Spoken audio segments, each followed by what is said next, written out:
Good evening, this is the Mystic Kitten. My name is Mechelle, and we're going to carry on with the February Lovers Empowering series. Please like, subscribe, and share the channel so that we can reach a broader audience. I'm so grateful to all of my subscribers, and I cannot wait to see where this channel goes in the next year. So, we are going to move on with Sagittarius. For the purposes of this reading, I'm going to read Sagittarius on this side, and I'm going to read the person most on your mind on this side. Please do keep in mind that this is a general reading. You can flip it, flop it, toss it, turn it, take it any way you want it, but if it does not resonate, leave it be, and I'll catch you in the next video. So, with that being said, let's carry on. I'm going to pull two of the Raven's Wand Oracle, one for your energy for this reading, or for this connection, and one for the person that is most on your mind. Then I will pull some tarot for how you each feel about this. Then I'll pull a possible outcome from another tarot deck, and then we'll get some Lovers Oracle, and we'll round off the end of the reading with some Angel Whispers, which is my favorite part. So stick around, because those are some good little messages there. Can I get two cards, one for Sagittarius and one for the person that they're dealing with, please, or the one that's most on their mind? Two cards for Sagittarius, please. 1 and 2. Nice. Very nice. So for you, we got Oak Endures. So you're fighting for something right now. And they got Unity.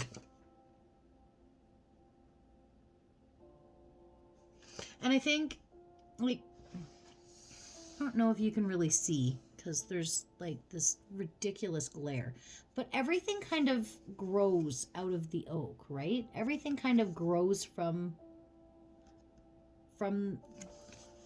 this. It's like Mother Nature almost in a masculine form. And then if you look at the Oak Endures, like it's a fight, it's a war. And so I feel like it's you against the world, and you have to fight for absolutely everything. And this person very much balances you out, right? You see that as the balance because that person is very motherly and very nurturing. I know it's depicted by a male, but I'm getting a very motherly vibe from it, or a very like nurturing vibe. And so I feel like, you know, it's like a mirror image. It's the yin and yang, right? And that's kind of what this brings for you. I do get a sense that sometimes their zenness can be a little bit too much for you. And you can be like, it can be irritating how they just kind of sit back and observe and, you know, come to a quiet conclusion. Whereas on your side, you're more of a charge in and get it done type of person. And I think that this contrast to each other, though, can be very good and enlightening. Can also be very frustrating for both sides. How does Sagittarius feel about this union? How does Sagittarius? Yeah, see, more fighting energy. How does Sagittarius feel about this union? It's a lot, but we're gonna take it. And how does the person on Sagittarius's mind feel about this union? Too much, too much, too much, too much. How does the person on Sagittarius's mind feel about this? Too much. We're going to take that even though it's still too much. All right, we're going to have to go through this really quick. You're going to have to give me a second because it's a lot to go through. Oh, my mercy. You guys are always so... Sagittariuses are always so chatty. So I feel like everything's always kind of been a fight to you. And you're very reflective. You find yourself kind of going back in the past a lot. And like rehashing things constantly, almost to the point of obsession. And the problem with that is because you're always looking in the past, because you're always looking beyond where you are right now, you can sometimes look past the goodness and the loveliness that is right in front of you. And I feel like you're seeking those victories and those wins, but you just always feel like you end up making the wrong choice. So the reason I came to this is because you have the 8 of Wands, the 6 of Cups, the Devil, the 10 of Swords, the Page of Wands, and the 9 of Wands. Now,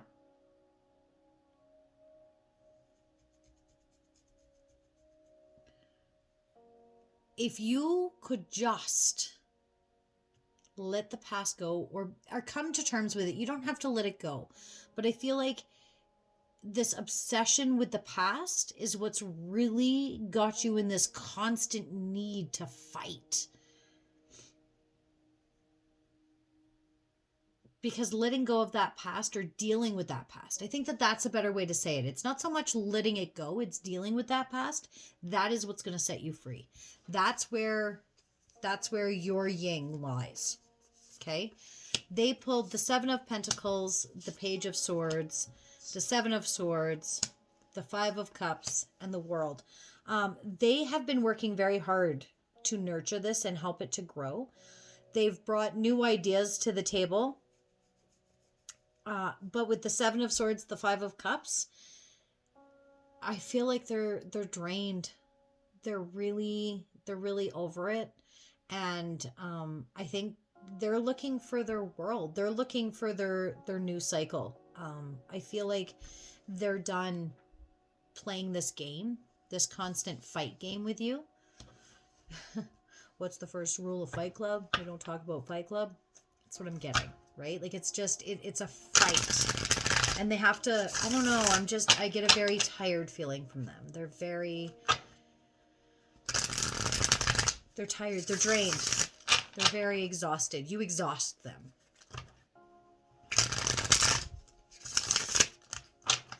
And I think you feed off them, right? And that's part of the problem. That's what's causing this. And you're not meaning to. It's just when you run at 100 all the time, you got to pull that energy from wherever you can, right? All right. Possible outcome.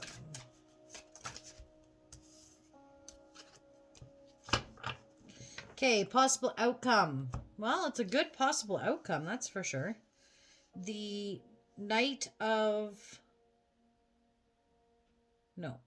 the Page of Wands, the Knight of Cups, and the 5 of Coins. So it's a good outcome, but you're going to need to remember to court this person. They need to feel special. And you're going to have to start kind of opening up and letting them understand why your emotions run the way they do. And with the 5 of Coins, I see a happy ending. I see that there is the potential for fun and love and happiness there. But you're going to need to start feeding them because you're just taking energetically. You just take from them too much and they're feeling very drained. So you're going to have to acknowledge that and kind of fill them back up, right? Or at least give them space. Be aware that, it's sometimes your anger or your intensity can be very draining for them. If Sagittarius's person could say one thing to them, what would it be? What would their person like to say to them? Those two just didn't want to stay in my hands. So we're going with it. Forgiveness. Stop focusing your energy on past events, for life is too precious to waste. You can create a reality by what you think, dream, and imagine. Isn't that funny? I just said that. It is important right now to take a step back and spend some time alone. Instead of placing your focus on another, now is the time to give to yourself. So I feel like one's kind of for each of them.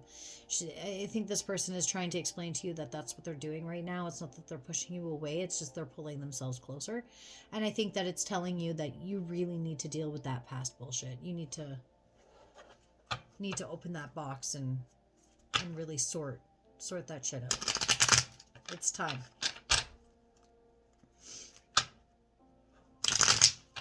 And Angel Whispers. Angel Whispers for Sagittarius, please. Can I get some Angel Whispers for Sagittarius, please? Anything else for Sagittarius? There we go. All right, we got you are a being of the universe. Feel the connection. You are never alone. And you got look at both sides of the situation. You do not have to agree, but at least be understanding. That's an important one, Sagittarius. It's important to see something from everybody's perspective, not just your own. All right, guys, I hope this finds you with love and light. And until we meet again, Sagittarius, blessed be. Good night.